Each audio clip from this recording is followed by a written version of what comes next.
நண்பர்கள் அனைவருக்கும் வணக்கம். இன்னைக்கு நம்ம இந்த வீடியோல தமிழகத்தில் மீண்டும் பல மாவட்டங்களில் கனமழை என்ற தகவல் வெளியாகியுள்ளது. ஸோ அதை பத்தி தான் இப்ப நம்ம பார்க்க போறோம். மத்திய மேற்கு மற்றும் அதனை ஒட்டிய வடமேற்கு வங்கக்கடல் பகுதிகளில், வடக்கு ஆந்திரா, தெற்கு ஒடிசா கடற்கரை பகுதிகளில் நிலவும் ஆழ்ந்த காற்றழுத்த தாழ்வு பகுதி நாளை, அதாவது ஆகஸ்ட் 19ஆம் தேதியன்று காற்றழுத்த தாழ்வு மண்டலமாக வலுப்பெற்று முற்பகலில் தெற்கு ஒடிசா, வடக்கு ஆந்திர கடலோர பகுதிகளை கடக்கக்கூடும்.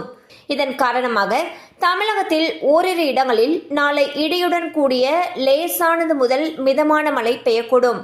ஓரிரு இடங்களில் பலத்த தரைக்காற்று மணிக்கு 40 முதல் 50 கிலோமீட்டர் வேகத்தில் வீசக்கூடும். மேலும் வங்கக்கடலில் உருவாகியுள்ள காற்றழுத்த தாழ்வு பகுதி இன்று ஆழ்ந்த காற்றழுத்த தாழ்வு பகுதியாக வலுவடைந்துள்ளது.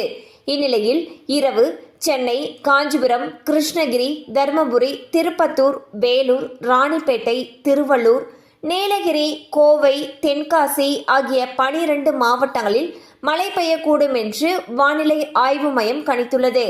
ஸோ பார்த்தீங்கன்னா, வங்கக்கடல்ல உருவாகி இருக்கக்கூடிய காற்றழுத்த தாழ்வு பகுதியின் காரணமாக தமிழகத்தை பொறுத்த வரைக்கும் 12 மாவட்டங்கள்ல மிதமான மழை முதல் கனமழைக்கு வாய்ப்பு இருப்பதாக வானிலை ஆய்வு மையம் அறிவிச்சிருக்காங்க.